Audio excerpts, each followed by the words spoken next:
I knew my marriage was over the moment I saw them together on the security footage. Jessica, my wife of 8 years, had her legs wrapped around her boss's waist, her back pressed against his office door. The timestamp read 10:47 p.m. on a Tuesday, the same Tuesday she texted me about her client dinner running late. I felt nothing at first, just a hollow emptiness as I watched my wife moan into another man's mouth, her wedding ring glinting under the dim office lights. Then came the pain, sharp and overwhelming, followed by something darker, clarity. Jessica and I met in college. She was studying business and marketing. I was finishing my trade certification in plumbing while taking night classes in business management. Everyone thought we were mismatched, the ambitious, polished marketing student and the guy with dirt under his fingernails. But back then, Jessica saw something in me. Or at least, I thought she did. "You're the most authentic person I've ever met," she told me on our third date. "You know exactly who you are and what you want. I love that." We married right after graduation. I started working for a local plumbing company while developing a business plan for my own outfit. Jessica landed an entry-level position at a marketing firm. We bought a small starter home in a decent neighborhood, and I converted the garage into my office space. Every night we'd sit at our kitchen table, me with my business spreadsheets, her with her marketing proposals, and plan our future together. "We're going to build something amazing," she'd say, her eyes bright with dreams. Together. I believed her. I believed in us. 3 years in, my business took off. I had secured contracts with several property management companies, hired 4 full-time plumbers, and was clearing 6 figures. I worked hard, 60-hour weeks, on-call emergencies, hands-on leadership. Jessica celebrated with me initially. She seemed proud when I could afford to buy her the designer handbag she'd been eyeing, or when we upgraded to a larger home in an upscale neighborhood. But somewhere along the way, something shifted. Maybe it was when she started working at Pinnacle Real Estate, a luxury firm with offices in a gleaming downtown high-rise. Maybe it was the new crowd she fell in with, sleek executives in tailored suits who looked at me with barely concealed disdain at company events. Maybe it was just who she had always been, and I'd been too in love to see it. "Ryan handles plumbing," she'd say when introducing me, as if the word itself was contaminated. The way she'd pause before naming my profession, the slight curl of her lip, it cut deeper each time. Still, I tried. I always tried. I upgraded my wardrobe for her events. I read up on real estate trends so I could contribute to conversations. I listened to her stories about office politics and client negotiations with genuine interest. I supported her ambitions wholeheartedly, even when she started working later and later, even when her texts became shorter and less frequent.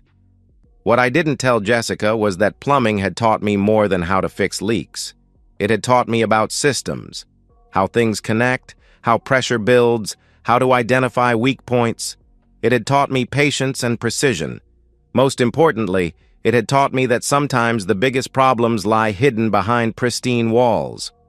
While Jessica was climbing her corporate ladder, I was quietly building a real estate portfolio of my own. Nothing flashy. Commercial properties in developing areas, multi-unit residences, strategic investments through carefully structured LLCs. I never flaunted my success. I simply let my bank account grow while Jessica increasingly treated me like the help. "You fix toilets. I fix careers," she sneered one morning, stepping past me in Louboutins I'd paid for. I watched her walk away, remembering the girl who'd once looked at me with respect and admiration. That girl was gone, replaced by someone I barely recognized. But I still loved her. Or maybe I loved who we used to be. That's why the betrayal cut so deep. The signs accumulated slowly, like rust gradually corroding a pipe.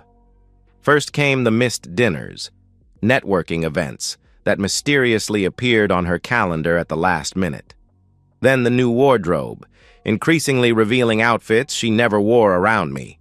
Her phone became an extension of her hand, and she'd angle the screen away whenever I came near. "Just work stuff," she'd say dismissively.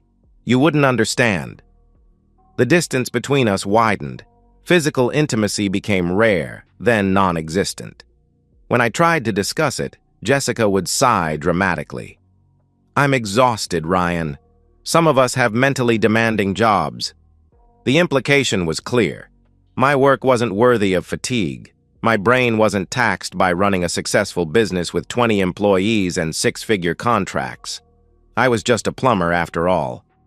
Then came the dinner party at our home, a gathering of Jessica's colleagues she'd insisted on hosting. I'd spent the day supervising a major commercial installation, then rushed home to help prepare. I grilled steaks, decanted wine, set up the patio exactly how she wanted it. When the guests arrived, Jessica was in her element, charming, vivacious, the perfect hostess. I tried to engage, sharing a story about a challenging job we'd completed for a historic building downtown. We had to custom fabricate the fittings to preserve the original. "Oh, honey," Jessica interrupted, placing a manicured hand on my arm.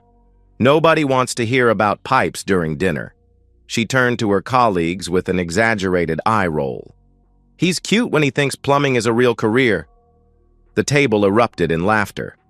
I sat there, forks suspended mid-air, as my wife mocked me in our home, in front of people whose mortgages I could have paid off with a single check. Later that night, after everyone had left, Jessica was drunk on expensive champagne and success.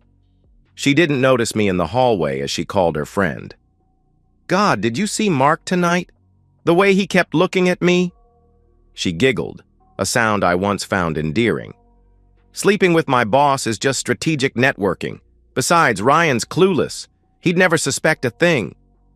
I stood frozen, my world tilting on its axis. That was the moment something broke inside me. Not with a crash, but with a quiet click, like a lock disengaging. The next day, I made a call to my attorney. Not to file for divorce, not yet. I needed information first, confirmation, evidence, strategy. As luck would have it, one of the commercial properties in my portfolio was a certain downtown high-rise that housed Pinnacle Real Estate. Being the property owner through a shell LLC meant I had legitimate access to building security systems, maintenance reports, and access logs. I didn't abuse this privilege. I simply exercised my right to review the security of my investment. The logs told a story. Jessica's keycard accessing the building at odd hours. Executive floor elevators activated long after business hours. Then came the security footage, frame by excruciating frame of my wife and her boss, Mark Daniels, in compromising positions throughout the office, against his desk, in the conference room, in the stairwell. I watched it all, methodically cataloging dates, times, locations. I noted instances where company credit cards were used at nearby hotels. I documented every breach of corporate conduct, every misuse of company resources, every violation of Pinnacle's own stated policies against interpersonal relationships between supervisors and subordinates. All the while, Jessica continued her charade at home. "I've got great news," she announced one evening, eyes gleaming with triumph. "I'm being promoted to Director of Luxury Acquisitions. There's going to be a formal announcement next Monday." "That's wonderful," I said, kissing her cheek. "You deserve it." She looked momentarily taken aback by my enthusiasm, perhaps expecting jealousy or resentment. Then she smiled, that confident, somewhat condescending smile I'd grown to hate. "I really do," she agreed. All those late nights finally paying off. Indeed they were, just not in the way she imagined. 3 nights later, Jessica didn't come home until 2 a.m. I was sitting in the dark of our living room when she stumbled in, her hair disheveled, lipstick smeared. "Client celebration," she slurred, not even bothering to make her lie convincing. I said nothing, just watched as she kicked off her heels and headed upstairs without so much as a glance in my direction. In that moment, I understood with perfect clarity, nothing would change unless I changed it. This woman, this stranger wearing my wife's face, would continue to disrespect me, betray me, and mock the life I'd built for us until I put a stop to it. I thought about confronting her. I imagined the scene, the shouting, the denials, then the tearful confession and hollow apologies. She'd blame stress or loneliness or my work hours, anything but her own choices. She might even suggest counseling, promise to change, cling to the comfortable life I provided while continuing to despise the man who provided it. That wasn't good enough. Jessica hadn't just cheated on me. She'd systematically denigrated me, my work, my identity. She'd taken my support, my love, my financial security, and repaid me with contempt. This wasn't a momentary lapse in judgment. It was a revelation of character. I deserved better, and Jessica deserved consequences. That night, as she slept upstairs, in our bed, smelling of another man's cologne, I made my decision. The plan crystallized in my mind with perfect clarity. I would not be cruel. I would not be vengeful. I would simply be methodical. Jessica had built her life on appearances and ambition. I would show her exactly what happens when that foundation crumbles. The next morning, I called in sick to work for the first time in years and waited for Jessica to leave the house. When she left, I went into my home office and retrieved a flash drive from my safe, the one containing all the security footage and documentation I'd compiled. Then I called my attorney, Ellis Thorpe, and scheduled an immediate meeting. I need to discuss two matters, I told him. A corporate ethics violation and a divorce. Ellis had been my attorney for years, handling my business contracts and property acquisitions. He was discreet, thorough, and utterly ruthless when necessary. We spent 3 hours in his office, reviewing evidence and outlining strategy. The timing is crucial, Ellis explained. We need to submit this ethics complaint to Pinnacle's HR department and board of directors simultaneously, with copies to external regulatory bodies. Then immediately file the divorce papers with the prenuptial enforcement. Ah, the prenup. Jessica had laughed when I suggested it before our wedding. A plumber's fantasy, she'd called it, signing without even reading the terms. Those terms clearly stated that in case of infidelity, the guilty party forfeited any claim to premarital assets or business interests. My company, my properties, our home, all protected. What about our joint accounts? I asked Ellis. We'll freeze them pending divorce proceedings. It's standard practice. I nodded. And the house? It's in your name only. She'll need to vacate. The plan was taking shape. But there was one more element I needed to address: Jessica's pending promotion. I want the ethics complaint to reach Pinnacle by Monday morning, I said, before the promotion announcement. Ellis raised an eyebrow. That's cutting it close. We'll need to prepare all documentation immediately. Do it, I replied, and make sure the building management company receives a copy as well. As the property owner, I have concerns about liability. We spent the weekend preparing documents, organizing evidence, and establishing the precise sequence of events. I maintained perfect normalcy at home, congratulating Jessica on her upcoming promotion, even suggesting we celebrate with a trip once the announcement was made. That sounds perfect, she said, kissing me absently before checking her phone, probably texting Mark about their latest conquest. I watched her, memorizing the smugness, the entitlement, the absolute certainty of her untouchability. By Monday, that would all be gone. On Sunday night, Ellis confirmed everything was in place. The ethics complaint would be delivered to Pinnacle's offices at 8 a.m., shortly before Jessica arrived for what she thought would be her triumphant day. The divorce papers would be filed at 9 a.m., and by noon, our joint accounts would be frozen. The locksmith would arrive at our house at 1 p.m. to change the locks. I slept surprisingly well that night, better than I had in months. There's a certain peace that comes with decisive action, with reclaiming control of your own narrative.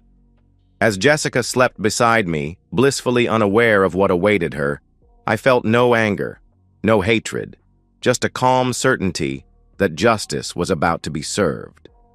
Monday morning dawned bright and clear.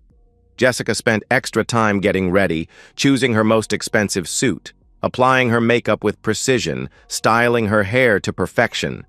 She was preparing for coronation, unaware she was dressing for execution. "I probably won't be home until late," she said, checking her reflection one last time. "The team will want to celebrate." "Of course," I replied. "Good luck today." She flashed me an indulgent smile. "I don't need luck." I watched her walk to her car, designer briefcase in hand, confidence in every step. It would be the last time she left this house as its resident. At precisely 8 a.m., Ellis's courier delivered the ethics complaint to Pinnacle Real Estate.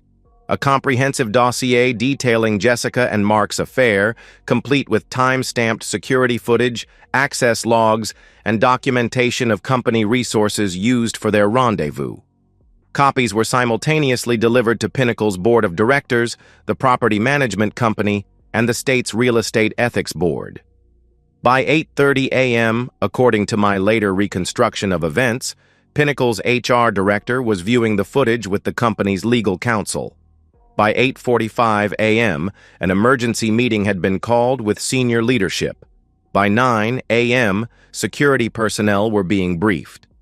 At 9:05 a.m., my divorce petition was filed at the county courthouse, citing irreconcilable differences and infidelity, with the prenuptial agreement attached as Exhibit A. At 9:15 a.m., Jessica walked into Pinnacle's offices, expecting applause and congratulations. Instead, she was met by the head of HR and 2 security guards. I wasn't there to witness what happened next, but Ellis had a contact at Pinnacle who filled in the details later. Jessica was escorted to a conference room, not her boss's office. Mark wasn't present.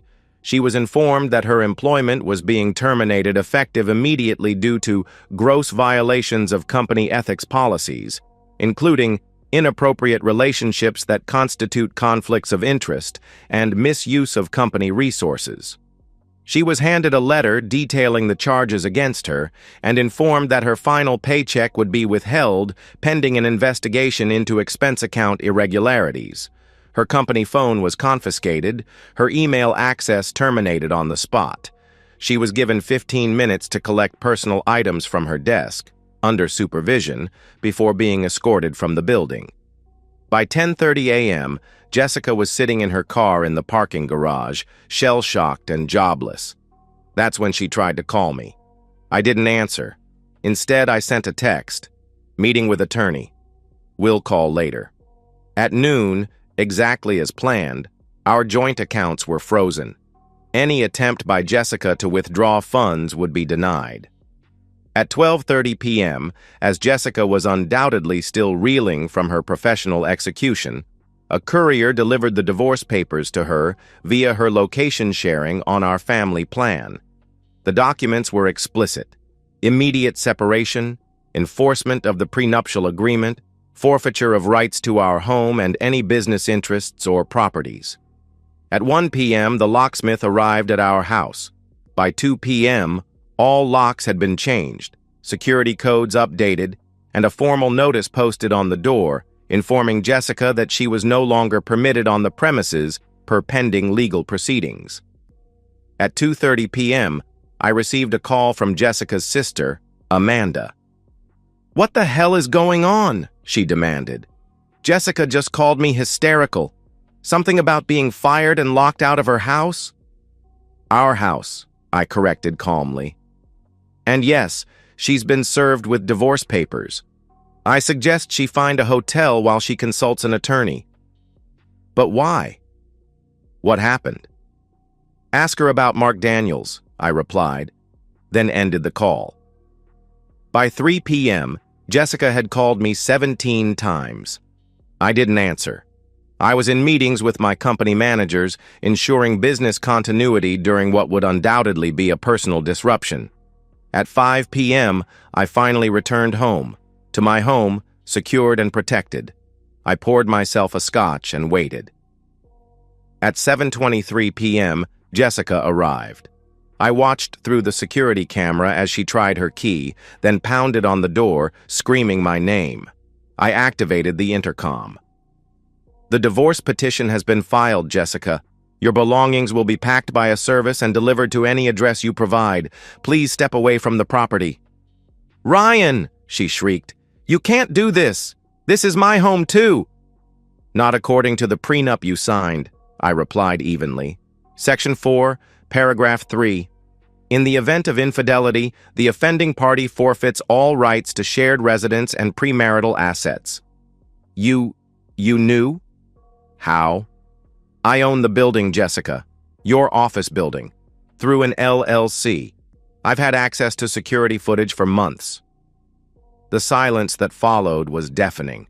I could almost see the realization dawning on her face. "If you don't leave immediately," I continued, "I'll be forced to call the police and report a trespasser. I don't want to do that." "Where am I supposed to go?" Her voice had lost its edge, now small and uncertain. "That's not my concern anymore. Goodbye, Jessica." I cut the connection and watched as she stood there, designer suit rumpled, mascara streaking down her face. Eventually, she returned to her car and drove away. I poured another scotch and slept soundly for the second night in a row. The next few weeks unfolded exactly as I'd anticipated. Jessica hired an attorney, of course, but there was little they could do.